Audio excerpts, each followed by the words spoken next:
The office at 572-0383 or 572-0215. REV-UP St. Lucia, the alpha of radio.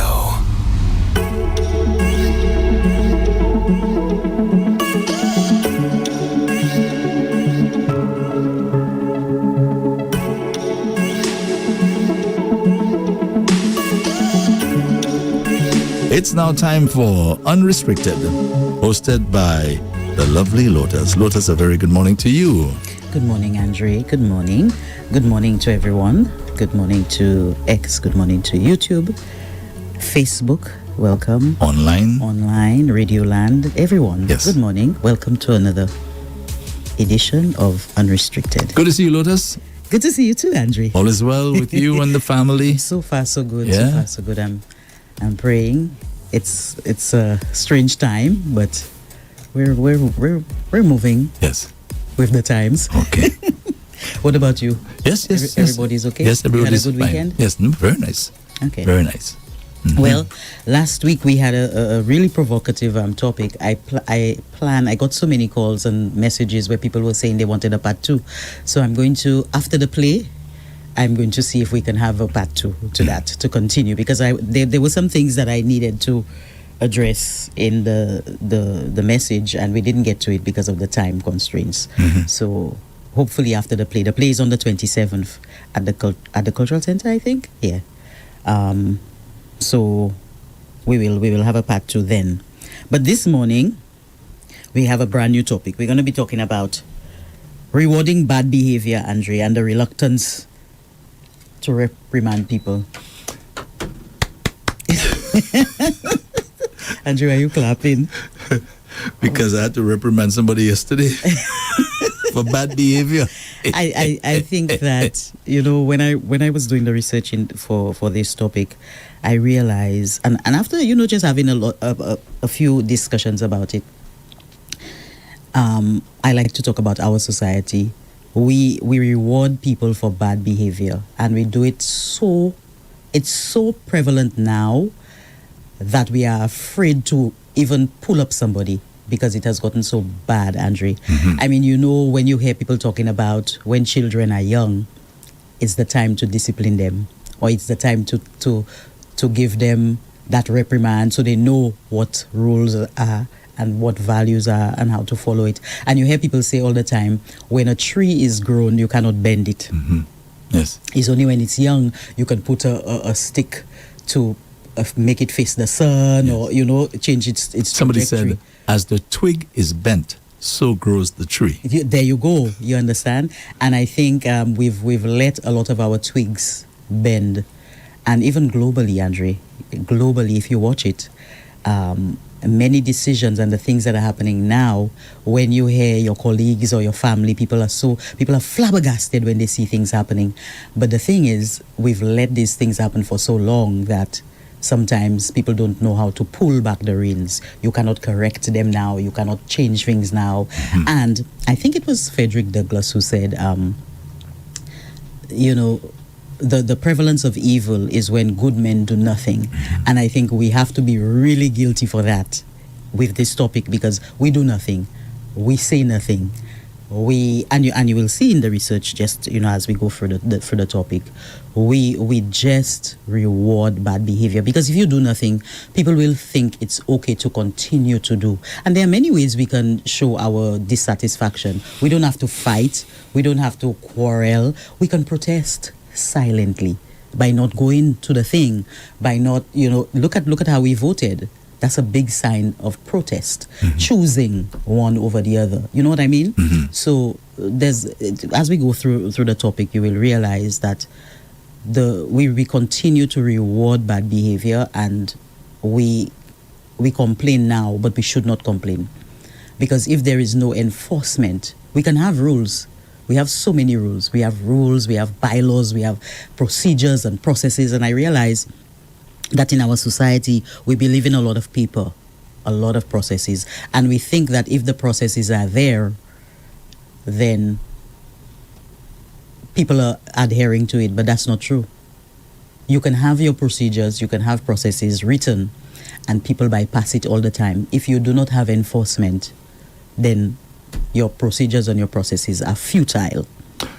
The problem with this whole issue of confronting evil and so on, and protesting silently and so on, is that you have those people that we call bullies. And bullies generally are not afraid.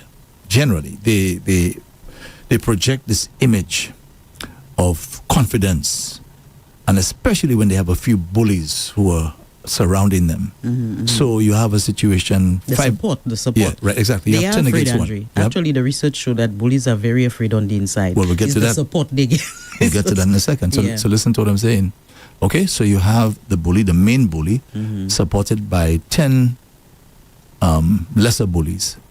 And you are the lone wolf, if you understand. Yes. And they come at you.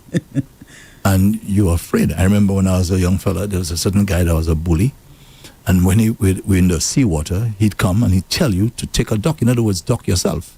Oh, wow. And we were so afraid of him. He was huge. He's a huge guy that we'd all basically genuflect Oh, my goodness. and take the dog ourselves, because we didn't want him to dock us, because Yes, yeah. you know, just the possibility you may It comes drown or more- something. More force, yes. Exactly. So that's the problem. And I hope in your presentation you're Yes. able to shed some light on that and see how we can proceed with those bullies who have you have the senior bully, and of course you have the junior bullies Yes. supporting him.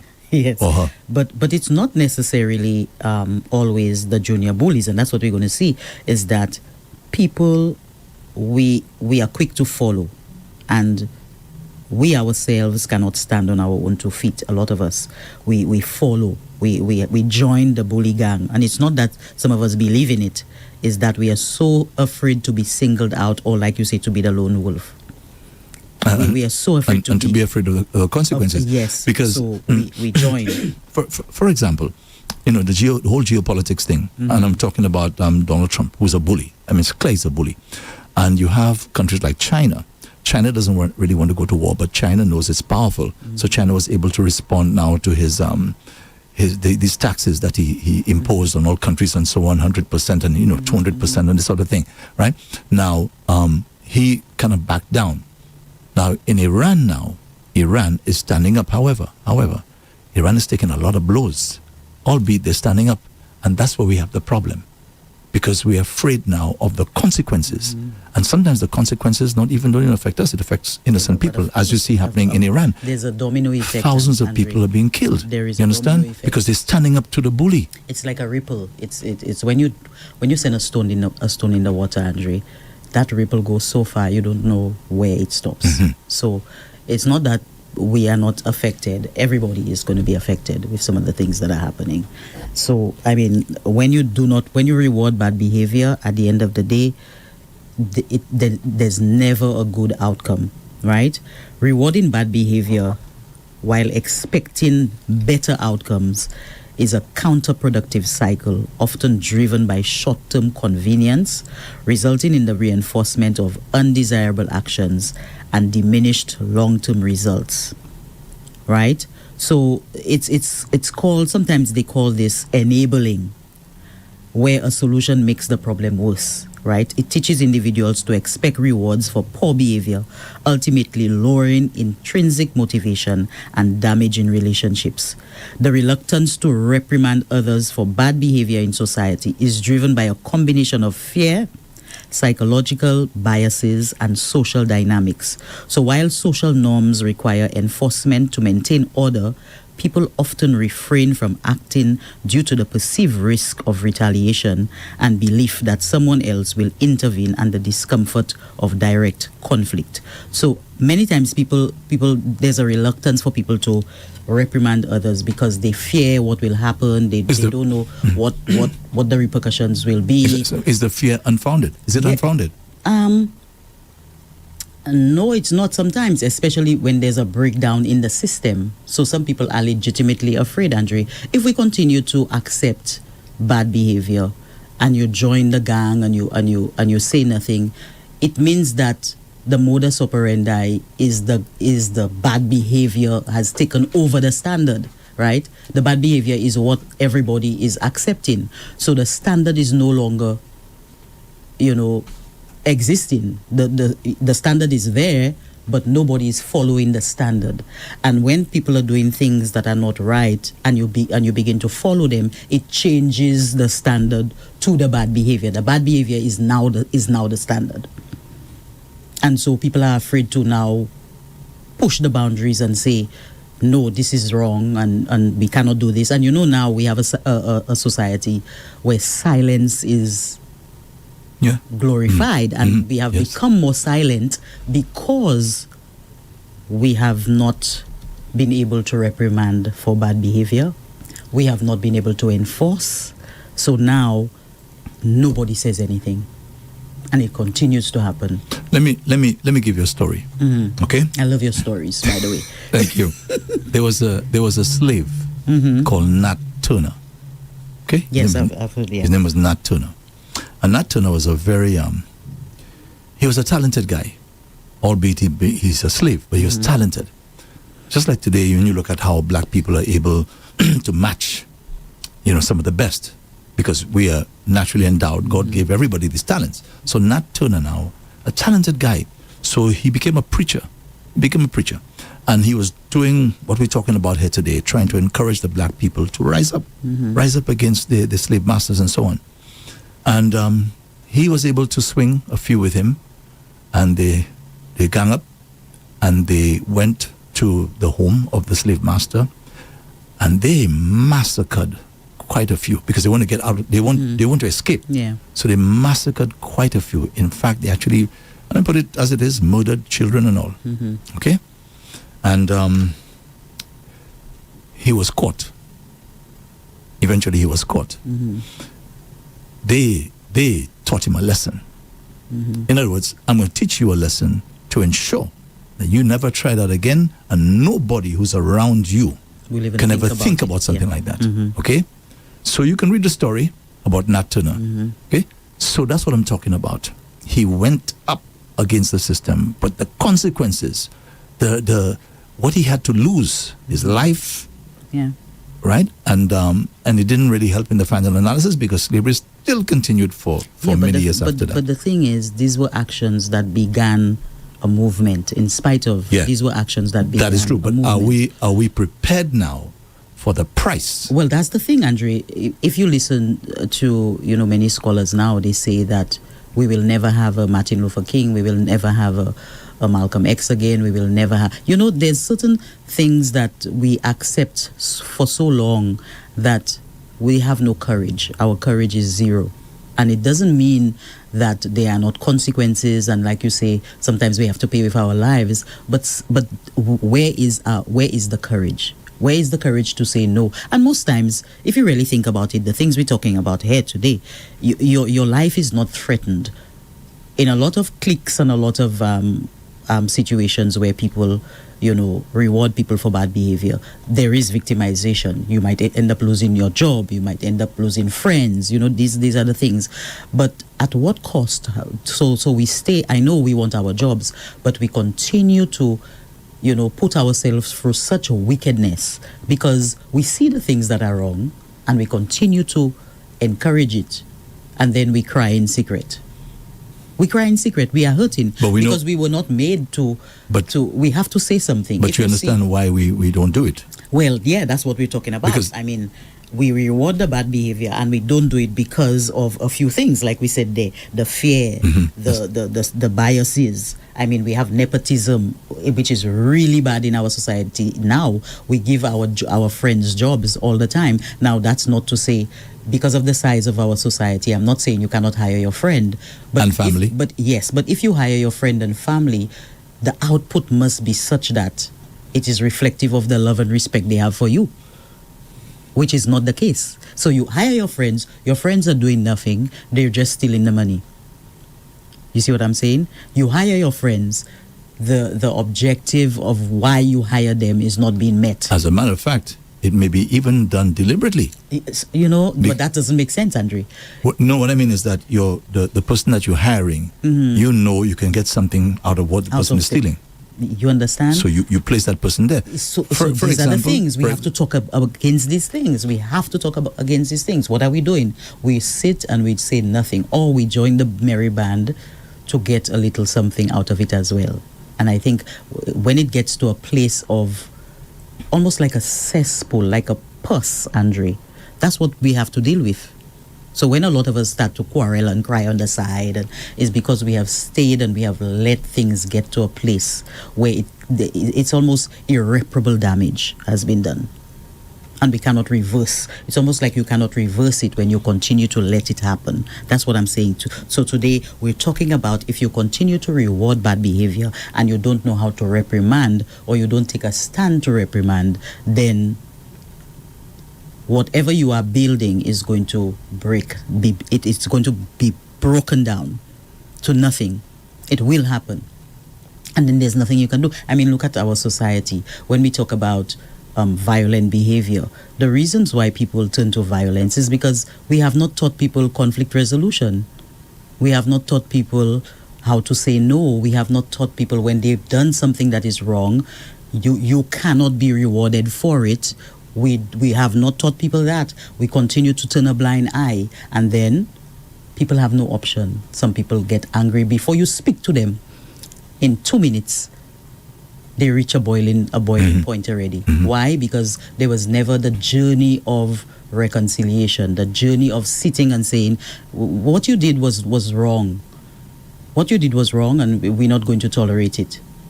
You see what I'm saying? So if we do not have that in place, this is why people now do not know how to behave. We break the laws, and we break it without even realizing we break it, Andre, because we do it so often.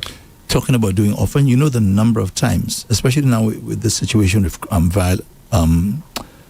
crime involving the use of guns and violence and so on. The number of times people are speaking. You have to disguise their voice. You also have to say speaking anonymously. Yes. Because they fear for violence from those and individuals. Everything is suffering. And it's not unfounded. That's what I'm saying. But it started from the fact that we continue to accept bad behavior. But the thing when is, you continue to accept it, Andre. But we, I hope you including everybody. Everybody. Okay, good. Everybody. We are guilty. Because when the society is in a place of disrepute, is everybody. Those who say nothing, those who stand by, those who do, it's everybody. You have, what is your responsibility? You have to be accountable for the place that we are today. Everyone. You'd agree that some, right? If they were to speak out, they carry much more weight. Exactly. That's right. Yes, you're right. You're right about that. And so before we continue into the conversation, because I'm sure our callers will want to call and give their 2 cents, give the numbers. No problem. Okay, the fixed line is 572-9710. 572-9710, or you can WhatsApp 287-0971. WhatsApp is 287-0971. Again, fixed line 572-9710, or WhatsApp 287-0971. So, Lotus, you have a very, very good student here this morning. That's yours truly. Thank you, Andre. So according to the Center for Legal Leadership, they say here are the primary reasons why people are afraid to reprimand bad behavior based on that research. One is the fear of retaliation. Yep. That's a primary driver. People fear that the perpetrator will react aggressively or violently. Research shows that as the severity of a social norm violation increases, people are actually more reluctant to intervene because the anticipated retaliation seems greater. And that's what has happened. Andre, this is like merciful, like mercy. When people have been doing things so often, nobody wants to say anything. But if you get involved, the retaliation is, you're afraid of the retaliation, so we just continue to bat a blind eye. I mean, how many times we see people beating their girlfriend, beating their boyfriend on the side of the road, and we pass straight. We don't get involved, and out of fear of getting involved, going and stop the fight or even saying something. We continue to do the same thing so much that people who are wrong will curse you like moutily, Andre, for doing something that is wrong. Yes. I mean, I was driving a couple of days ago, and I saw a vehicle just took a right turn without indicating, without stopping, and another car was coming down the road, right? And he just drove off. The other car was startled. Obviously, the driver was like, what just happened? But no apologies, no slowing down, no people. So we continue to do the same thing. There's no reprimand. So everybody is in on it. Yes. And of course, there's a fear of retaliation, especially in organizations. When you see people doing things in organizations that are not right, you cannot say anything, because if you say anything, or even if you pull up that person, even in a position of leadership, there are some managers who see their staff doing things and cannot say anything to them, because maybe the staff is a cousin of the bigger boss, or the staff got there because of, their cousin, their brother, their sister, and you cannot tell them anything because you are fearful of the fact that if you bring up something, it will now open a bigger can of worms, and you could lose your job, or you could lose the staff member as well, or yes, who may be contributing powerfully to your organization. Exactly. So that's one of the things, is the fear of retaliation. That is, they say, a primary driver. That's why people are afraid to reprimand bad behavior. The other one is the bystander effect and diffusion of responsibility. In a crowd, people are less likely to intervene because they assume someone else, perhaps someone more qualified or authorized, will act. When everyone thinks someone else will handle it, no one does. And that happens a lot in organizations as well, where you have the bystander effect, where we see things happening, we stand by, we say, me, that's not my business, I'm not getting involved. Why do I have to be the one to say anything when, look, the boss there, the boss is not saying anything, why would I say anything? So we have the bystander effect, and I think that's one of the things that have brought us to our knees now, is that all of us just stand by and we watch and we don't say anything. And the other thing is that sometimes we've been burnt, we've been hurt by even trying to help or trying to intervene. So when you've been hurt and you've been treated poorly, as you know, experience sometimes make you want to stay silent and fall back. Exactly. Right? So sometimes you don't want to get involved because you're like, oh my God, the last time I said that, or the last time I tried to bring up a conversation and I was shut down, or I was treated a particular way, so I will not get in the people's business.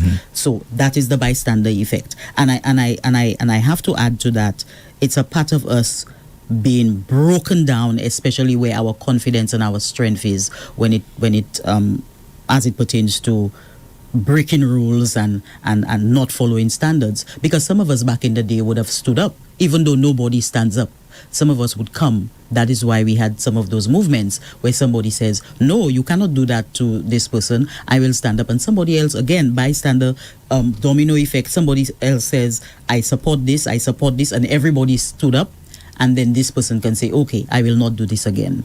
Or but you have don't do that. Or you have the opposite effect, where you have somebody who's standing up, and you have the others, the bystanders, getting on your case for standing up against yes. something that's wrong. We have a caller? We have a call? Yeah, but go ahead, make the point. Even one of the things that happen, Andre, is that in organizations, people know, they can see the thing happening that's wrong, and one person begins to speak to them, and in secret, away from the boss, everybody say, yes, we agree. But when the boss comes and you bring it up, everybody acts as if you're not talking to them. Everybody's looking all around.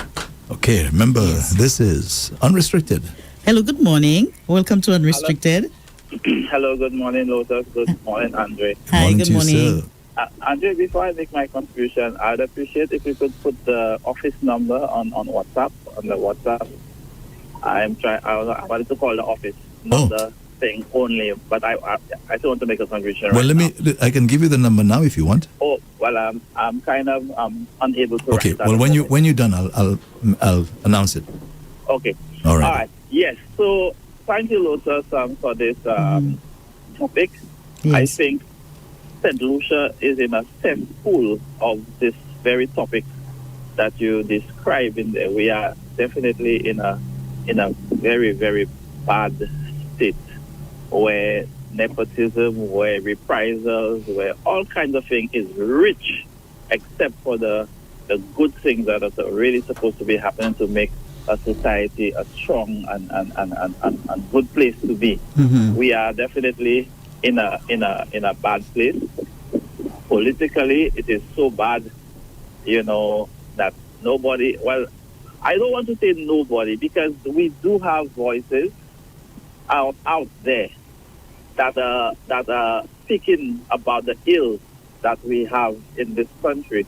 But unfortunately, the ills, the voices of the ills are so strong. Mm-hmm. They smother the person who is trying to do the good. It's just like a sheep being in a den of wolves, advocating to the wolves. Well, eating sheep is not good. Mm-hmm. You're right. So that sheep is dead. Mm-hmm. So that sheep, if it's able to survive in that den, will more than likely try its best to maybe even look like a wolf. Yeah, you're right. You know? So that's what we're going through right now, unfortunately, in St. Lucia. We are in a bad way, like you said, that it has gone so far that we've been tolerating bad behavior for so long in St. Lucia. It has almost become right, if you understand what I'm saying. Yes. So right now, it appears to be impossible to reverse, but I have to say that we cannot in any means adopt that attitude. We know it's an uphill, slippery slope, I'm tasked, but I think every day we need to try and get another voice added to those small voices so that eventually we can have a bigger force trying to overcome what we have become now in St. Lucia. Yes. So thanks for bringing up the topic. I hope somehow it will impress upon the minds of some people who probably have one foot in, one foot out. Yeah. And they could probably have both feet in, so that we could see a change in our nation, because we are in a bad way right now in St. Lucia. Thank you. Thank you very much. Thank you so much, caller. Let me just take a second just to give the office number. Mm-hmm. The office number is 572-0383. Our office number is 572-0383. That's our office number. Yes. Thank you. Thank you, caller, so much for this. It's true, because when it has been practiced for so long, it's like the voices that we have under call, yes, right? we certainly do. You're making a point? I'll come back to it. All right. Hello, good morning. Welcome to Unrestricted. Hey. Good morning, Andre. Good morning, Lotus. Good morning. Good morning to you. Okay, I'm okay, fine, thank you. Mm-hmm. Thanks for accepting my call. You're welcome. Lotus, can we say rewarding bad behavior is the same as condoning it? Yes, of course. Okay, so that can come with two things. Like, we are afraid of the person who is doing the bad behavior, Mm-hmm. or we are getting a benefit from that. Exactly. Mm-hmm. Exactly. Bingo. Okay. And it has become more prevalent in the sense that the benefit outweighs, saying That's whether or correct. not it's wrong. Yeah. Mm-hmm. Yeah.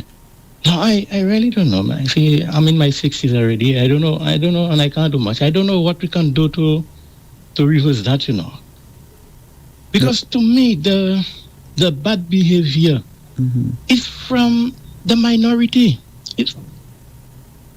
The bad behavior is from the minority or the majority? Yeah. No, I don't believe it's from the majority. It's from the minority. I don't believe so. And we cannot even Yes. stand up as the majority against the minority? We cannot stand up as a majority. We cannot stand up and say what you are doing is wrong. Mm-hmm. Mm-hmm.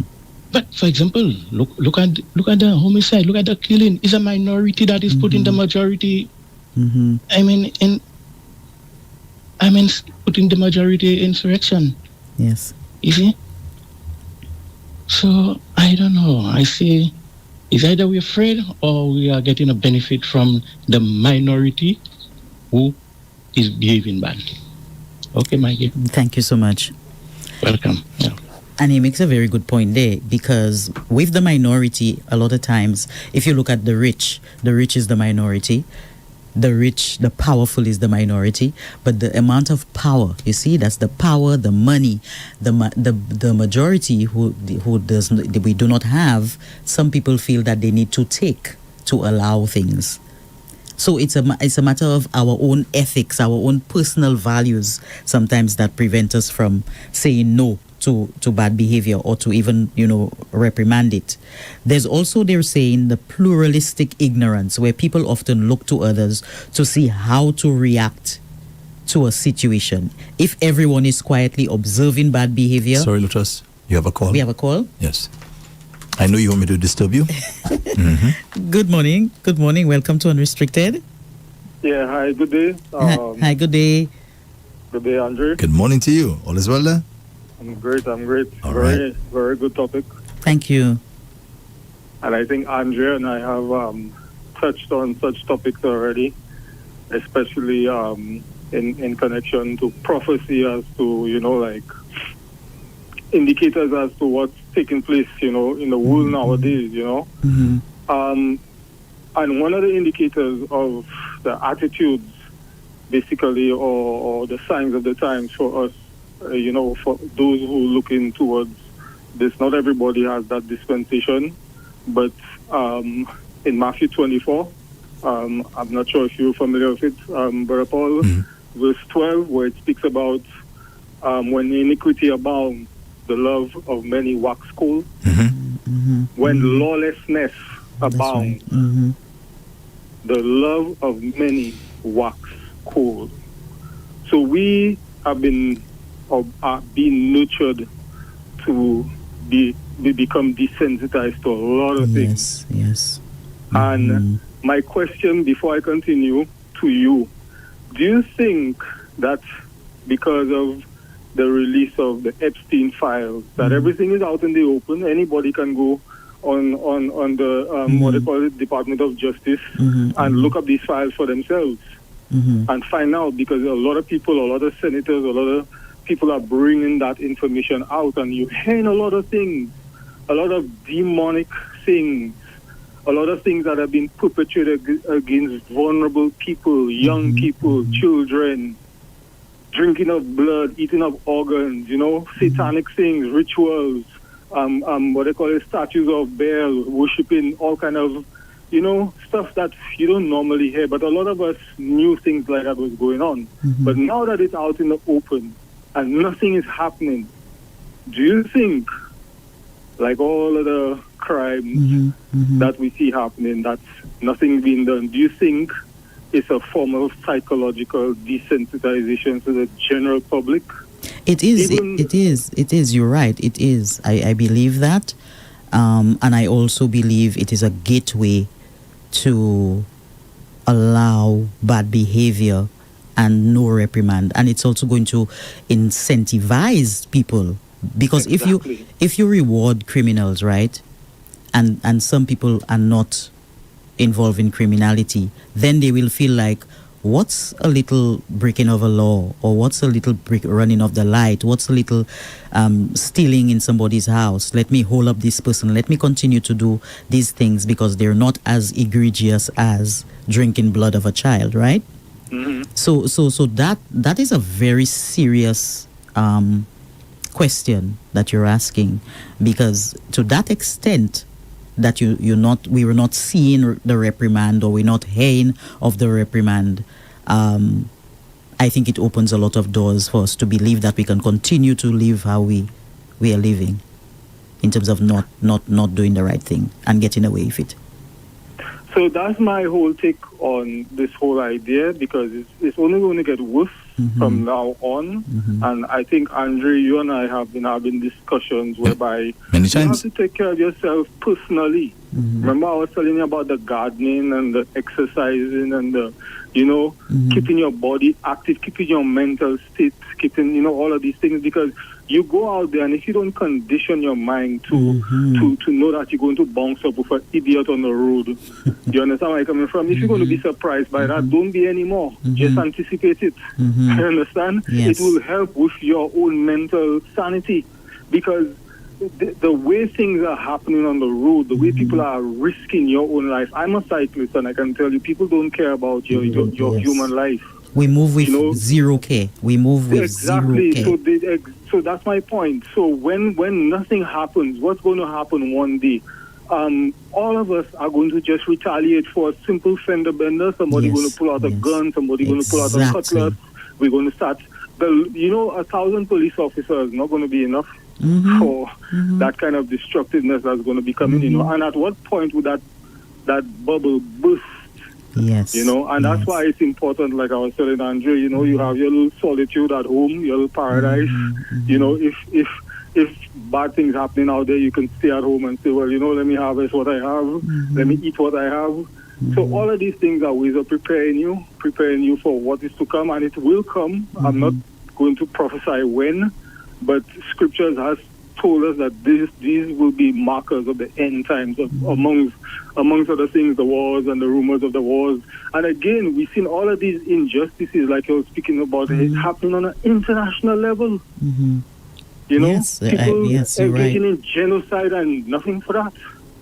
So we can see the things happening. We can see bad behavior on a macro level. And then we now Unrestricted is bringing it into our faces on a micro level. On a micro level, because from our house and on the road, and we just behave like we have no respect, we have no manners, we don't care.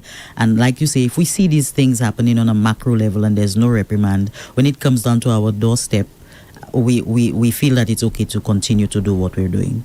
Yeah, we might even start playing what we see, for example, on TV. Yes. We might still reenacting these acts of vengeance and revenge and stuff like that, and thinking that we justified in doing what we're doing, because vengeance. It's already implanted into our brain. The vengeance. So you see where the violence comes from. And I have to say, also, we sometimes, when we use the word violence, we speak of physical violence. But let me tell you, the violence that we get into when we when we continue to reward people for bad behavior is in our offices, in our homes, in our churches. That is not physical violence, but vile separation of families, tossing people out on the streets. You don't believe in this, so I will put you out of the church. I will judge you harshly.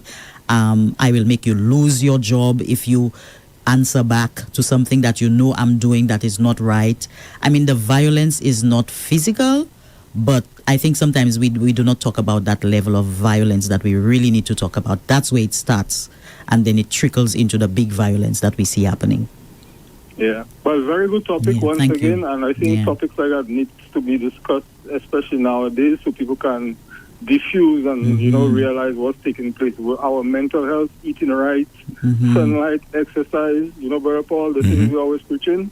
We need to focus on these things. Yes. And when things start getting more expensive, anxiety goes up, when that fear that's coming there of what's going to happen, gas prices, the war, shortages, this and that, that's a fear factor, So Kola, let me tell you, what you're saying there, it is so important, and I think sometimes we just brush over these things, but I'm happy that you're bringing that up, because when we begin to, because of the fact that we've excused bad behavior for so long, when we begin to experience that level of anxiety, you're right, if we do not have a good place to live in, we do not have people that love us, friends, family, an opportunity to eat our own food, an opportunity to have our friends comfort us, our families comfort us, I'm telling you, the mental health of our mental health will be going haywire.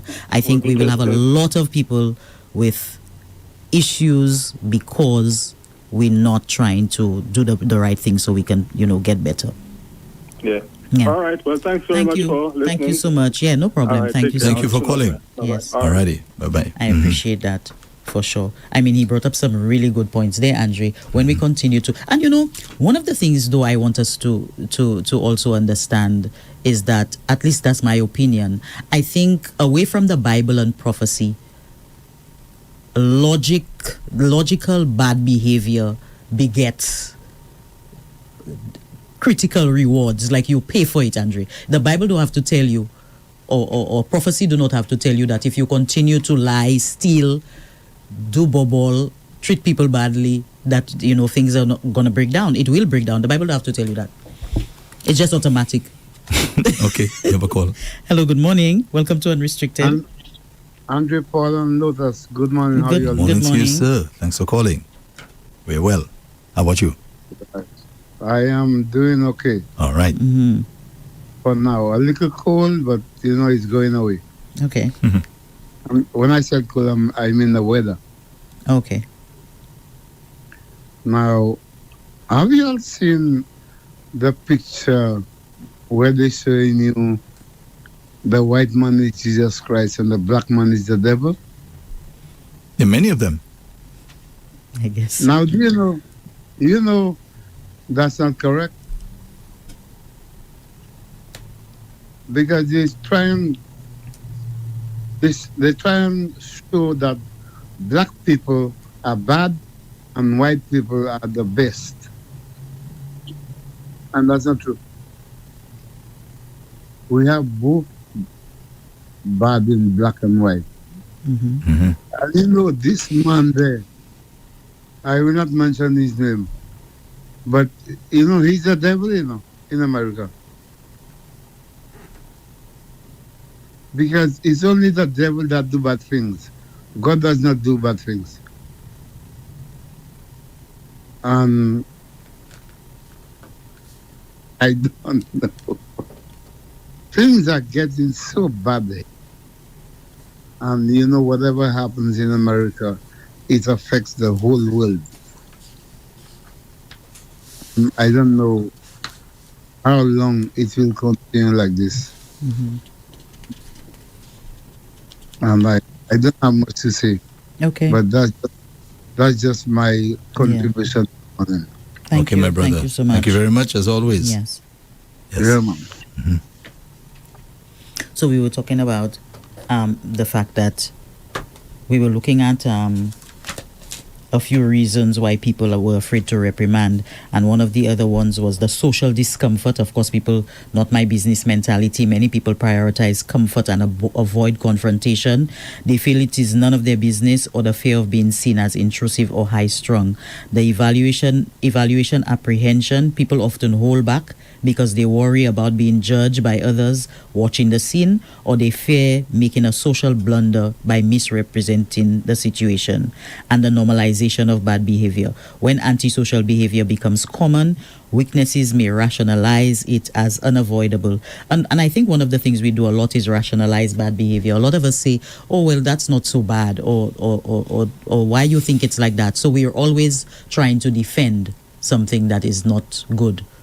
A lot of us, I don't know if we're trying to play devil's advocate or if we're really trying to change our own socialization, our own values, but we tend to look for reasons why something that is not right, it may be right. You see what I'm saying, Andre? Mm-hmm. Like we look for little things. Like you'll say, well, Lotus, that's not too bad. I mean, you really need to, like, you're taking something too seriously. And I think we start doing that so much that by the time we break it down, the person who has done the wrong believe that they're right. Yeah. And I think that's what's happening now, that we think that the things that are going on, it's okay. A lot of it is normalized, so we're okay with it. It's only when somebody start to have the conversation and say, no, guys, that's not right, then all of us act like, what is this person talking about? Because we're so used to doing it, or we're so used to complaining that the person who is complaining about it is complaining too much. But what about the other side of that coin, Lotus, where some people genuinely believe what is being done is right? Some people just but ignorant about that. But there's nothing wrong with a genuine belief that something is right based on your understanding of the evidence. That is why they would defend it, because they think that it is right. That is okay. If you can defend evidence that is, like, for instance, you cannot just say things. A lot of us, I think we've said things and done things for so long that we think things are right without the evidence. Most times the evidence is there. If you have the evidence is tangible. It is, we can see it, we can read it, we can feel it. You understand? And that's what you use now to come to some kind of conclusion based on your objectives and your values, right? It's always there. So even if somebody legitimately or genuinely feel that something is wrong or right, in the discussion, when you bring it to them based on the evidence, it is almost 100% likely that they will change their mind if they're thinking logically. Yeah, logically. That's what I'm saying, Andrew. A lot of people don't think logically. But if you bias, you can bring all the evidence. Yeah, and they will reject it. The only reason why they will reject it is because of biases, because of benefit. You heard one of the first callers says I think it's the second caller that said that is either there's a benefit. You know what I'm saying? Sometimes there's always a benefit. We're going to get tickets out of this. So we're not going to say this person is doing something wrong. We're going to get a contract out of this. So we cannot say anything because our contract will be in jeopardy.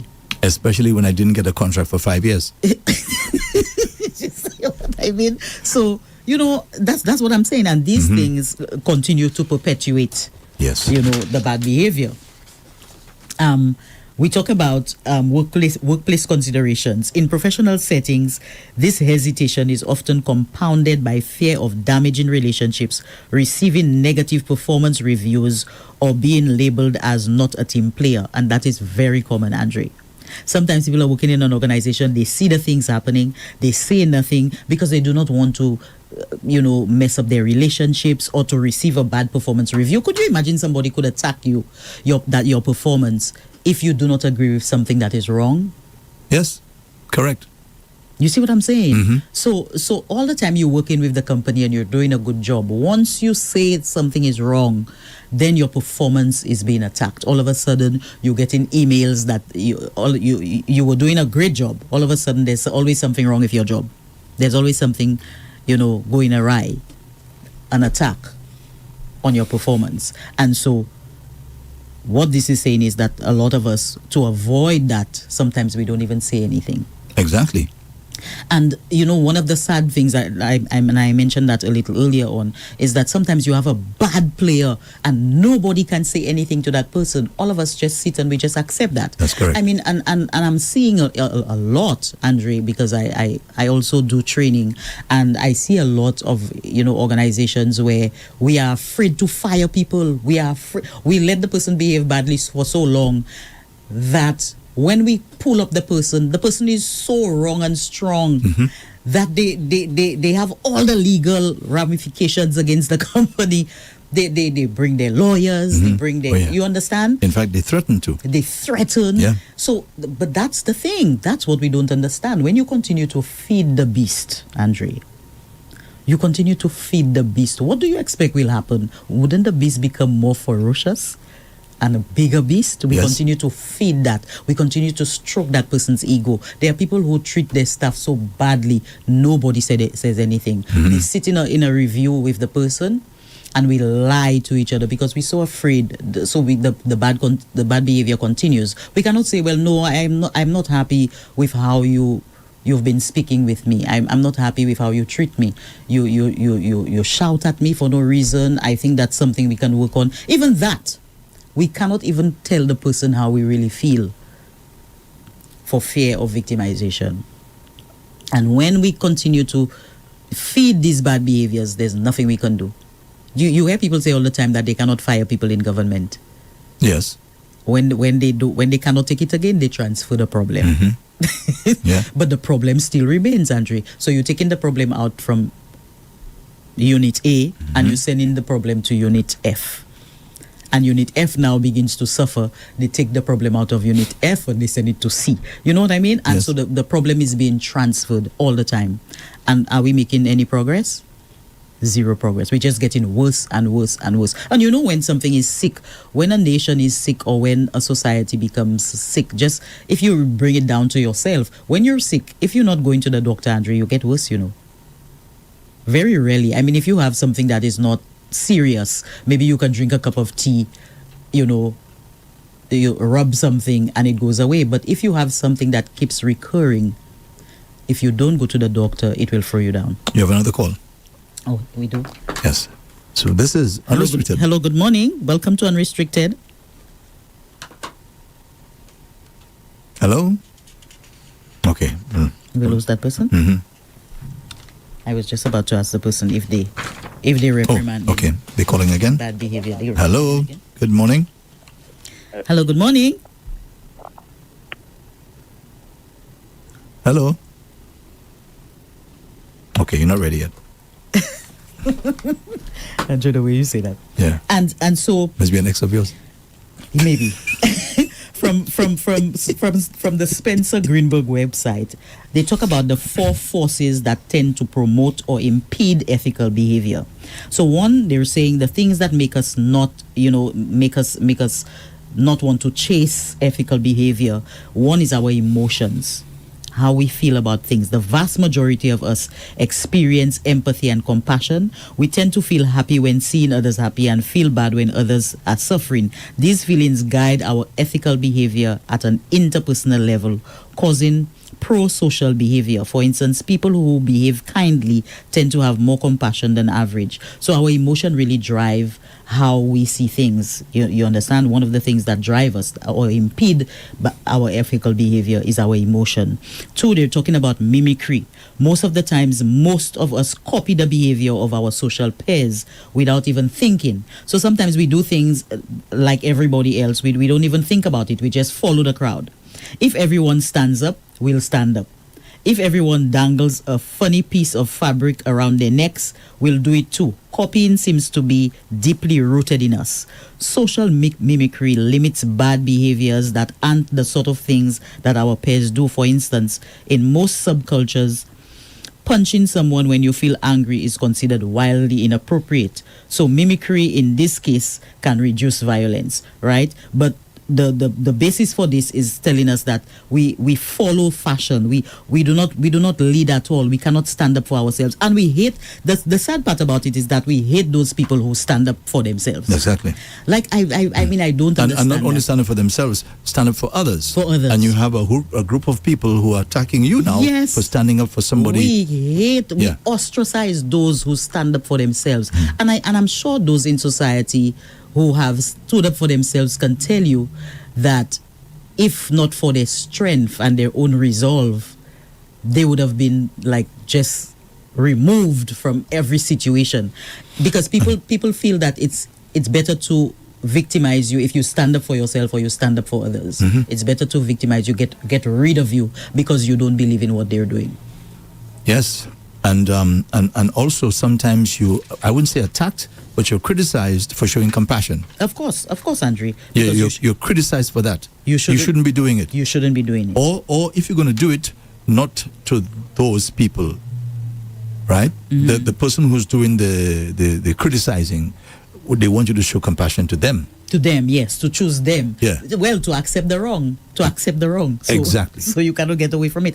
The third ethical force is punishment. Most of us have a strong desire to belong. We don't want to be ostracized, and that's what I was just saying, which encourages avoiding unethical actions that our social group condemns. If we hurt someone, they may personally take revenge on us, and nobody wants to go to jail, which helps reduce the frequency of people committing crimes. So a lot of us, the punishment, we're afraid of the punishment. We don't want to be punished. We don't want to be ostracized. So we sit there and we allow things to happen. We allow things to go on and on and on. And I mean, look at the state of us today. Look at the state of us today. It's not just about prophecy or the Bible, Andre. I think it is actual logic. It is us not always taking the Bible or blaming the devil or blaming God and all of that. It's us as human beings. He has given us, the Creator has given us compasses within us, which is intrinsic, our own instincts, right? So we know what is right and wrong, Andre. We know we shouldn't be doing certain things, but we continue to do it. And if you continue to do it, it's just inevitable that, people are going to get crazy, they're going to get mad, people are angry, the violence it keeps going up, the bad chat, the level of disrespect. Andre, back in the day, you would never hear people threatening people in an election. In terms of, especially if it's a small organization, you wouldn't have people want to fight and want to attack your families. And now people, if they cannot attack you, they attack your child, they attack your husband, they attack your wife. It's like we stop at nothing because our egos are so fragile. Our egos are bruised easily. So if somebody say to you, Andre, what you're doing is not right, you hate that person. Exactly. You decide that if that person is now coming to look for a job, you will make sure that the person do not get the job. And the thing we do as well, when we have a trouble with one person, and let's say it's within an organization, we follow the person out of all we follow the person to every other organization in the society. We try to make sure that the person will not get a job somewhere else. Because our egos are so bruised that the person stood up to us that we have to make them pay. And that's where now we go back to the point I was making at the beginning of the program. When you look at what you've lost already because you stood up, then you're less reluctant to do it the next time. Yes. Because, I mean, I do talk shows all the time. You hear the stories, right? How people stood up to maybe a certain individual, okay? And that person made life very difficult for them. So after a while, this person just say, you see me, man, let me just go in my shell. Yes, let's go on your shell. There's too much to lose. Get too much very to quiet. And that's why we're so quiet. You're right. That's why we're so quiet and people are silent. People are quiet. People see things happening. They don't say anything. And but I think too, we continue to encourage people by our own actions, even if we don't say anything, Andre. If we know something is wrong, we shouldn't go and support that person. Sometimes we have people that we know doing things that are not right, and the person is having a show or the person is putting up an exhibition, and all of us will still flock. Or they're asking you to be your representative. Yes, and we'll still flock to support them. No, you don't have to say nothing, but you cannot go. Don't take your money and buy a ticket. Don't take your money. That's how people protest. We can protest that way. Don't take your money and go if you know that something is not right. Right? So let's move. I know the time it normally moves quickly. We have about 3 minutes. We have 3 minutes? Okay. Well, we'll talk about quickly good governance and how that promotes sustainable development and social cohesion and public trust. If we have good governance, we ensure accountability, transparency, and the rule of law. Right? It fosters effective, equitable public service delivery, and it reduces corruption and enables stakeholder participation in decision making. So, good governance is something that I think we need to continue to promote. We need to continue to say, if we continue to victimize our staff, victimize our friends, victimize our people, we continue to hire our friends to do things and we know they're not doing a good job, but we continue to do the same thing, we are going down a slippery slope, and nothing we do will work. Nothing we do will work, because you will see everybody will talk about how, oh, this is not making sense, or you didn't pull that off properly, or what is going on in this sector. You know, everybody will start to talk about it and you will be exposed. So I think we need to start practicing good governance. Let's try to enforce our rules again. We can. And I don't know why we're so afraid to reprimand each other. If you do something, Andre, and somebody say to you, this does not add any value, don't take it personally. Don't make it a personal attack. It's an attack on the value system of the organization or of the company or of your household. It's not a personal attack on you. And I think we take things too personally for so long that we are blinded now. So that's why we lash out at each other all the time. Right, Andre? Yes. So we want to make sure we have accountability and transparency, the rule of law, participation and inclusion. And that is the thing about it. We don't want to exclude people when we are giving people opportunities. We want to give everybody the same opportunity. Efficiency and effectiveness, producing results that meet the needs of society whilst making the best use of our resources. Reduced corruption, so we minimize opportunities for misconduct through transparent, monitored processes, and sustainability, promoting long-term economic, social, and environmental stability. So good governance acts as a foundation for economic, political, and administrative development by managing resources and public affairs responsibly. So this is the end of the presentation. Andre, I hope we begin to see the degradation of our own mistakes by not reprimanding people and rewarding bad behavior. I hope we continue to see how bad it's going to make us feel and how things are going to get if we don't put in some form of good governance. Well, even if it's just one person you touch today, Lotus, we'll be considering that as success. Andre, that is the hope. That's the hope. Yes, because that one person will touch another life. Exactly. Etc., etc. Okay? Thank you so much for listening to Unrestricted. And thank you to our callers, Andre. Thank you so much, Andre. And thank you as always, Lotus, for your service. We really do appreciate having you. Yes, thank you, Andrew. Thank you. Alrighty, folks. So you've been listening to and viewing Unrestricted with Lotus. Join us again next week, Wednesday, same time from 9 a.m. to 10 a.m. Now, those of you on Facebook, on YouTube, and on X, we'll just take a little break and come back to you for Hard Drive.